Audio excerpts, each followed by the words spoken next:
Your Highness, Sheikh Hamza bin Nasser, Your Excellency, Sheikh Hind bin Hamad al-Thani, Your Excellencies, distinguished guests, HBKU management, and especially the class of 2016. Mabruk.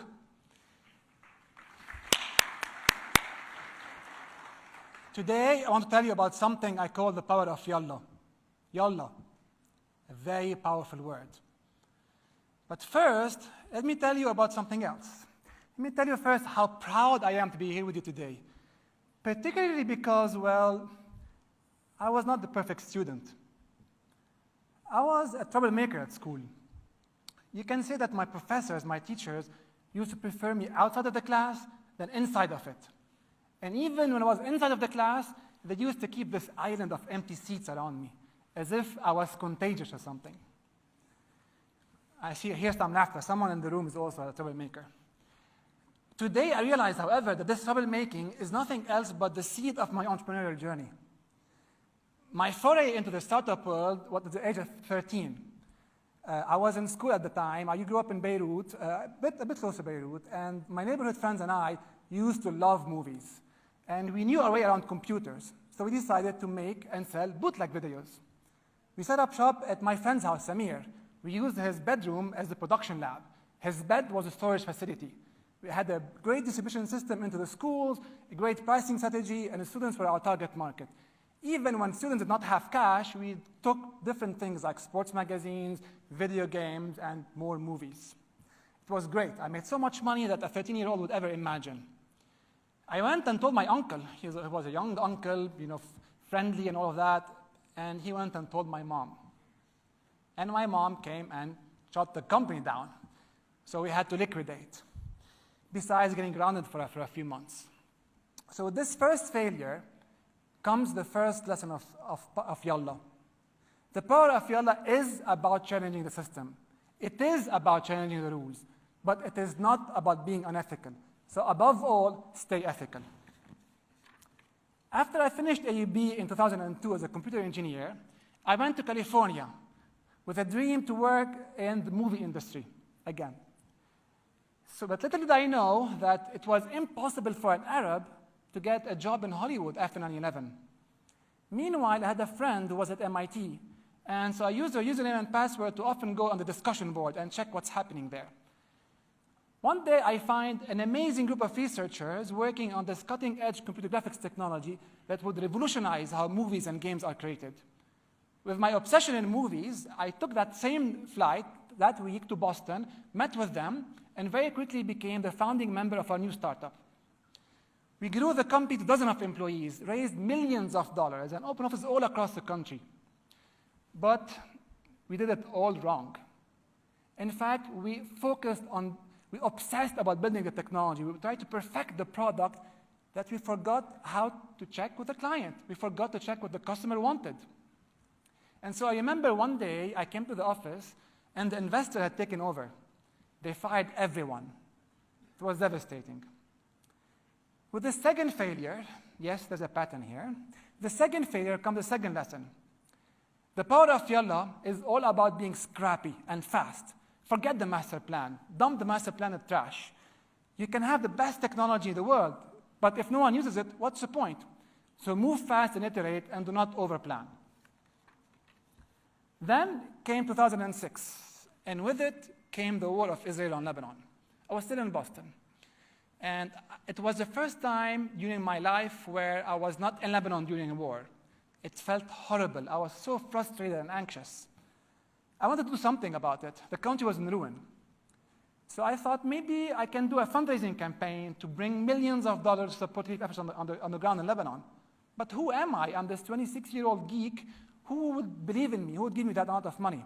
I had to have backing behind me. I had to have a credible brand behind me. So I picked up the phone and called International Red Cross in Geneva. I told them, I'm going to bring you hundreds of mosques and churches and communities to donate money to you. To my surprise, they accepted. I must have found it pretty convincing. So now I had the Red Cross behind me. I had to execute. What do I do? I went online. It was before the social media days. I went online and on chat rooms connected to two people that are like-minded, one in Minnesota and one in Seattle. And together we launched Relief Lebanon, a movement to help the fundraising efforts in North America. In less than 2 months, we did hundreds of fundraising campaigns and raised $2 million in the individual donations. Even one time, the United Nations gave us an award, but the movement was anonymous, so we even discovered later on. Perhaps with this experience comes the strongest trait of Yalla. If you see something you care about that's broken, take action. Don't just say something, act. Don't ask for permission. Don't be afraid to fail, just act. During that same 2006 war, as I was in Boston, my parents were in Lebanon. I was anxious. I wanted to call them all the time, but phones were not reliable. So I had to go and get my news online, obviously in Arabic on the web. I didn't have an Arabic keyboard. How do I search for this news? Same time, I was talking to my friends, I was chatting, using Arabic words, but using the 7s and the 3s, but those were Arabic words. So it hit me. Why not come up with a technology that allows those words to transform into real Arabic? And this is where the idea of Yamli, the typing and search technology, came about. Now, I wanted to find the best technical co-founder I can find. I wanted to find the smartest person. The smartest person I used to know at that time was Imad Jraidini, the only non-Arab in my previous startup.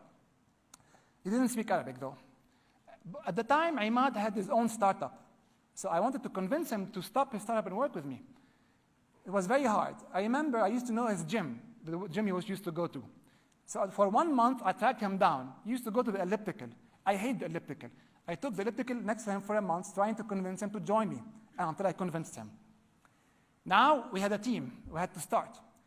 And I had to go back to the same Arabic books I used to avoid as a kid, only to discover the complexity and beauty of the Arabic language. In a few months, we launched Yamli. We got millions of users, tons of press, tons of awards. But we had a problem. In fact, we had a big problem. We couldn't monetize it. We had raised money from investors, but we weren't making enough money to keep on going. We tried an advertising model, but at that time in 2006, the Arab advertiser wouldn't spend money online. So I just did what I had to do. I sold all of my furniture and kept only my bed. I remember one night vividly. I went online to check my bank account, only to find that I had a few $100s left. My credit cards were in the red. While the outside world was touting us and giving us awards and making us as Arab innovators, I was in my room, broke and terrified. That same night, I decided this cannot be it. There must be a way. There has to be a way.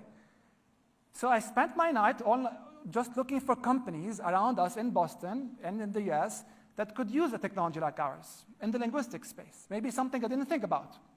I sent so many emails at night, and I went to bed at maybe 4 or 5 a.m. The next morning, maybe the afternoon, after I woke up, to my surprise, I get an email back. There's a company working in linguistics that wants to use our technology, has been looking at it for years, but wants to use it in a different way that they didn't think about. In a couple of weeks, we had a business deal, our bank accounts replenished, and a new business model to think about. Success.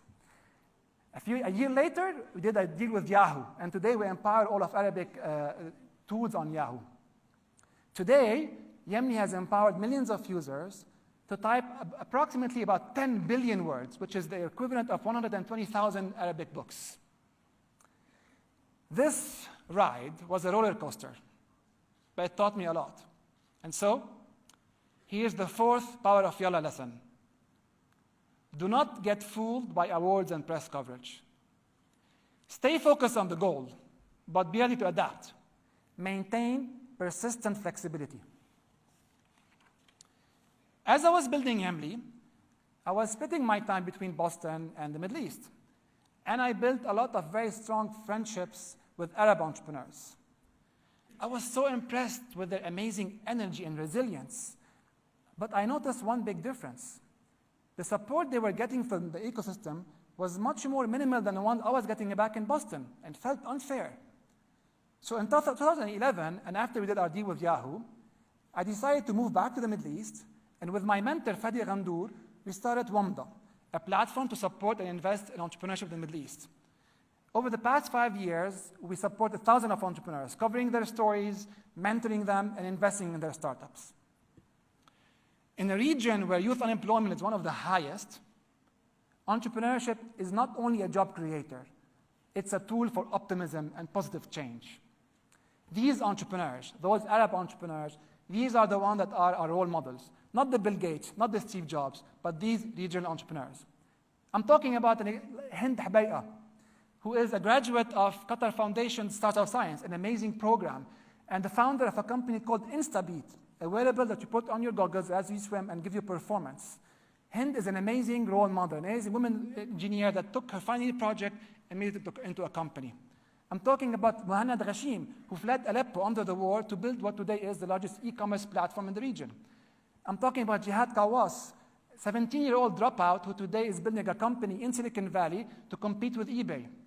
I'm talking about Ala Salal, who emerged from the outskirts of Amman in a very underserved areas, initially because he and his brothers decided to take the book of Harry Potter and put it into Arabic online. Got millions of downloads, but got sued by the publishers. Anyone else would have given up. Ala said, you know what, this actually is an opportunity. I see people want to read Arabic books. So he started Jamalon, which today is the largest online bookstore. Those entrepreneurs are the true embodiment of the power of Yallah. And the final lesson is the following. We all have an amazing energy within us. We are not born with entrepreneurship skill sets. We nurture them. We all have the power of Yallah, and if you harness it well, we can do a huge impact. As you embark on your new journey, you're faced with a tough and highly unpredictable environment. The future is not fixed. It is there to be imagined and created. You don't need to be an entrepreneur to be part of this future, but you do need the entrepreneurship skill sets.